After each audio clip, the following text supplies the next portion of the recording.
Welcome back to my channel. ఈరోజు వీడియోలో వచ్చేసి ఫ్రైడే హాలిడే వ్లాగ్ అనమాట. మమ్మీ ఈరోజు లంచ్ ఏమిటి? ఈరోజు లంచ్ చేపల పులుసు,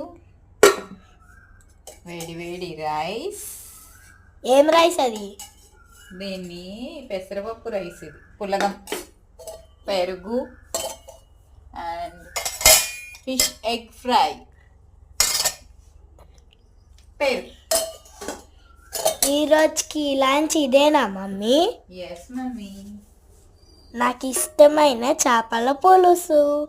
ఇంకా ఇందాకనే నేను తిన్నాను. ఇది ఫిష్ ఎగ్ ఫ్రై అన్నమాట. For all, happy Good Friday for all Christians. Bye guys. Wish you all to my family members and friends and relatives. Non spicy చేసుకోండి. మా మమ్మీ మేము కారం తినమని సప్పగా చేసింది. మా తమ్ముడు హాయ్ చెప్పేమా. హాయ్.